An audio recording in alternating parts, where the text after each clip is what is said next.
Michaung புயலுக்கு பிறகு மேலும் ஒரு புயலுக்கு வாய்ப்பு இருப்பதாக வதந்திகள் சென்னையில் பரவி வருகின்றன. இதை பற்றி வரைபடத்தின் உதவி கொண்டு விளக்குகிறார் சிறப்பு செய்தியாளர் சலீம். இதற்கு வாய்ப்பே இல்லை என்பது மிக தெளிவாக தெரிகிறது. அதனால தான் நாம் ஏற்கனவே நீங்கள் குறிப்பிட்டதை போல இது ஒரு வதந்தியை தவிர வேறில்லை. இதை நாம் ஆதாரபூர்வமாக பார்க்கலாம். முதல்ல வானிலை ஆய்வு மையம் சொல்லியிருக்காங்களா இப்படி இன்னொரு புயல் உருவாக வாய்ப்பு என்று? சொல்லவில்லை. பிறகு மக்கள் மத்தியில் இது போன்ற வதந்தி எவ்வாறு பரவியது என்று ஒரு கேள்வி எழுகிறது.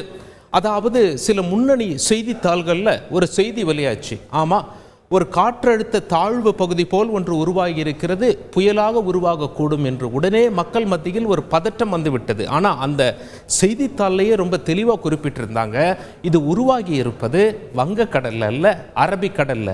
அரபிக்கடலில் உருவாகவிருக்கும் புயலை கண்டு நாம் ஏன் அச்சப்பட வேண்டும்?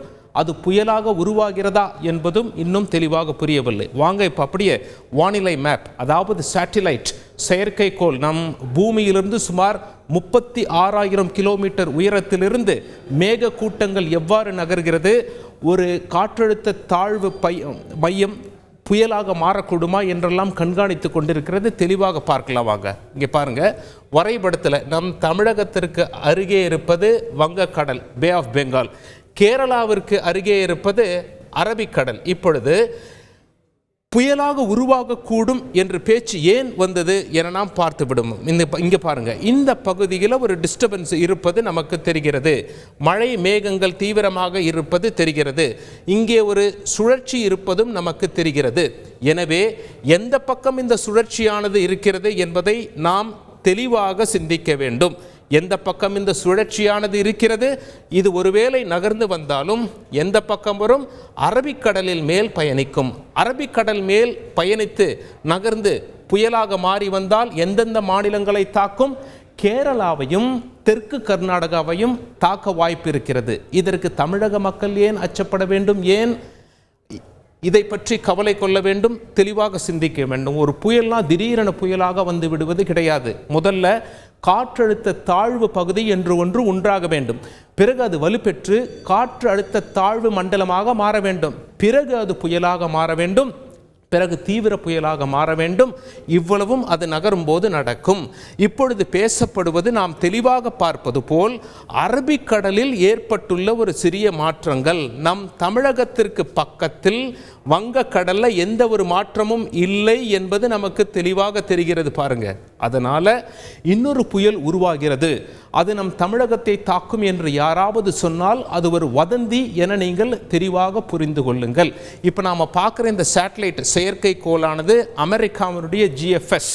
தற்பொழுது புயல் தமிழகத்தை கடந்து சென்றது இல்லையா, ஆந்திராவிற்கு சென்றது, தமிழகத்தில் மிகப்பெரிய சேதத்தை ஏற்படுத்தி விட்டது.